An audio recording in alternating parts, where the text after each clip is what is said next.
Hello, my friends, and welcome back to the Shadow Method. Today, we are going to practice English together in a simple, natural, and powerful way. This is not a grammar lesson, and you do not need to think about every word. Your job is simple. Listen to my voice, follow the rhythm, and repeat what you hear. We will begin with easy English, then slowly move into longer and more natural sentences. By the end of the practice, you will be speaking with more confidence, better rhythm, and a more natural flow. So, don't worry if you make mistakes. Don't stop to translate. Just listen, repeat, and keep going. Take a deep breath, relax your mind, and get ready to speak English with me. Let's begin. Now, let's start with simple English. But don't think of these sentences as a boring list. Imagine that you are starting a new day, stepping outside, and enjoying the world around you. Listen carefully and repeat after me immediately. Don't translate every word. Just listen, copy my voice, and let the English become natural. I wake up early and I feel fresh. I open the window and cool air comes into my room.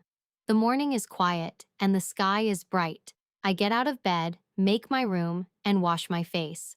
Then I drink some water and I feel ready for the day. I put on my clothes, check my phone, and leave my room. My house is quiet, but the world outside is already awake. I open the front door and I step outside. The street is calm and the air feels cool. I see a few people walking and I hear birds in the trees. A small shop is opening nearby and the lights are on inside. I walk slowly and I look around. A man is carrying a bag. A woman is waiting for a bus, and two children are walking to school. Everyone seems to have somewhere to go. I keep walking, and I notice a small cafe on the corner. The door is open, and I can smell fresh coffee. I walk inside, say good morning, and smile at the person behind the counter. I look at the menu, and I choose a cup of coffee and a small sandwich. I sit near the window, take a deep breath, and enjoy the quiet moment. Outside, cars are moving, people are talking, and the city is slowly becoming busy. After a few minutes, I finish my coffee and stand up. I thank the person at the counter, open the door, and walk outside again. The sun is higher now, and the street is brighter. I feel happy because the day has only just begun. I don't know what will happen today, but I am ready for it. And this is the kind of English I want you to practice. Simple, clear, and natural. Don't rush. Listen carefully, repeat immediately, and let each sentence become easier every time you say it. Take one more deep breath, and let's continue. Now, let's make things a little more challenging, but keep the same relaxed rhythm. The sentences are longer, the ideas are more connected, and the English sounds more like the way people naturally speak in everyday life. Don't try to memorize everything. Just listen, understand the meaning, and repeat with me. After leaving the cafe, I decide to walk through the city instead of going straight home, because I still have plenty of time before the afternoon begins. The streets are becoming busier, and more people are arriving at work, carrying coffee, backpacks, and small bags. I walk past the same shops I saw earlier, but now everything feels different because the city is slowly coming to life. As I continue walking, I notice a small street that I have never explored before. It looks quiet and peaceful, so I decide to follow it for a few minutes. There are colorful houses on both sides, and some of the windows are filled with plants and flowers. A few bicycles are parked outside, and I can hear soft music coming from one of the houses. I slow down because I want to enjoy the moment instead of rushing somewhere. At the end of the street, I find a small open market. There are people selling fresh fruit, handmade bags, books, flowers, and different kinds of food. I walk between the stalls and listen to the conversations around me. Some people are laughing, some are asking questions, and others are choosing what they want to buy. The whole place feels friendly and alive, and I enjoy being surrounded by so many different sounds. One seller catches my attention because he is arranging fresh oranges in a large wooden box. I stop and ask him how much they cost. He gives me a smile and tells me the price, so I buy a few oranges and put them carefully into my bag. We have a short conversation, and before I leave, he wishes me a good day. It is a small moment, but somehow it makes me smile. A little later, I find a quiet park near the market, so I decide to sit down for a while. There are people exercising, children playing, and older people talking together on the benches. I take the oranges out of my bag, eat one slowly, and watch everything happening around me. Sometimes, you don't need to do anything special to enjoy a good moment. You simply need to slow down and pay attention. While I am sitting there, I receive a message from a friend asking what I am doing. I tell him that I am exploring the city and enjoying a quiet morning. He laughs and says that I usually spend my free time at home, so he is surprised to hear that I am outside.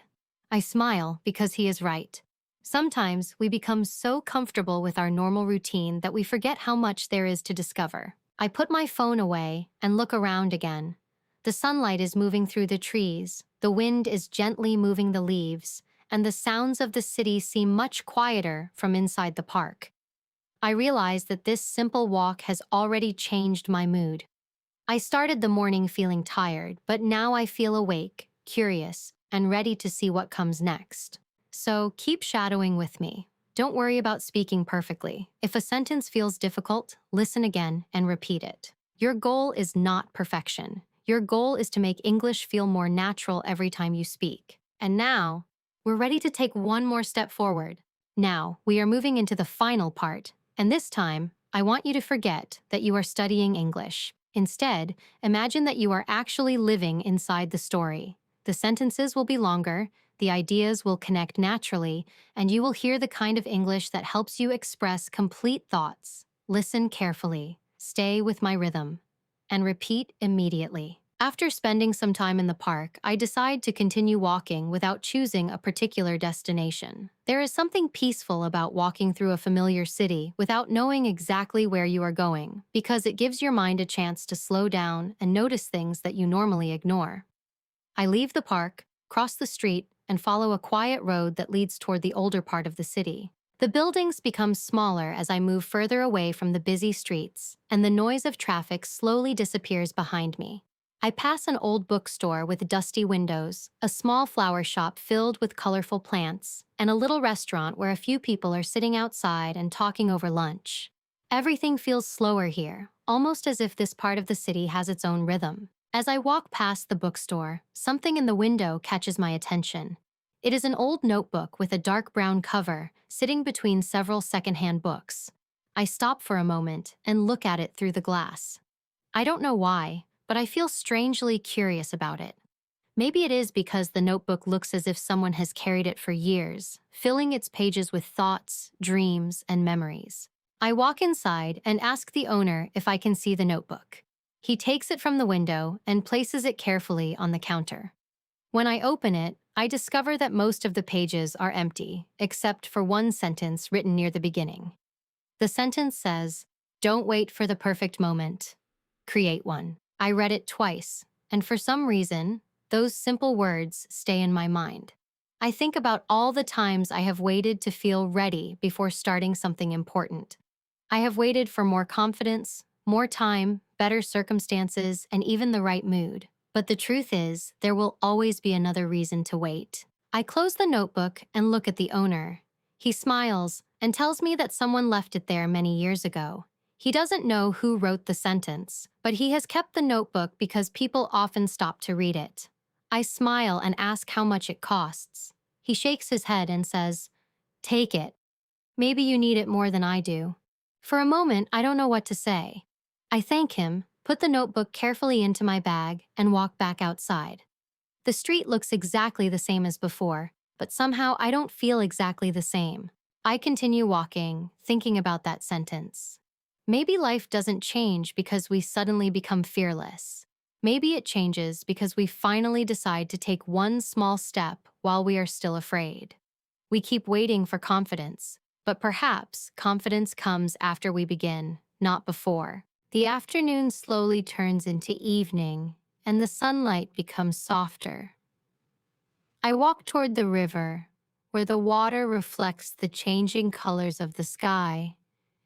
People are sitting along the path, talking, laughing, taking pictures, and enjoying the last warm light of the day.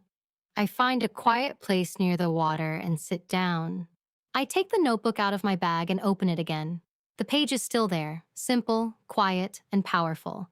I take out a pen and write my own sentence underneath it.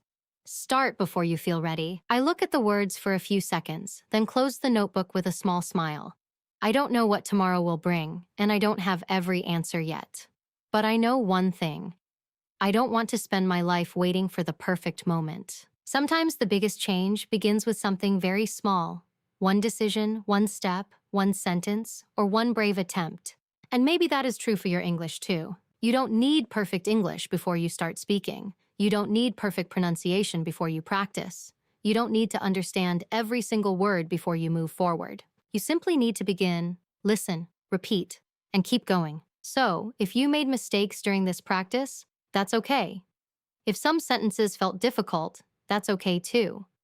Every time you shadow, your ears become more familiar with English, your mouth becomes more comfortable with the sounds, and your confidence slowly grows. Take a deep breath and say this with me one last time. I don't need to be perfect. I just need to keep going. Again, I don't need to be perfect. I just need to keep going. And that's the mindset that can change your English, one day, one sentence, and one practice session at a time. And that's the end of today's shadowing practice. You started with simple English, then you moved into longer sentences, and finally, you practiced natural English through a complete story. If some sentences felt difficult, don't worry. That's exactly how progress happens. Every time you listen, repeat, and speak out loud, you are training your brain, your ears, and your mouth to work together in English. Remember, you don't need to speak perfectly today. You just need to speak a little more confidently than you did yesterday. So keep listening, keep shadowing, and most importantly, keep speaking. Come back and practice with me again, because every sentence you repeat today brings you one step closer to speaking English naturally. Thank you so much for practicing with me. Keep your English flowing, keep believing in yourself, and I'll see you in the next shadowing practice. Until then, keep listening, keep speaking, and never stop improving.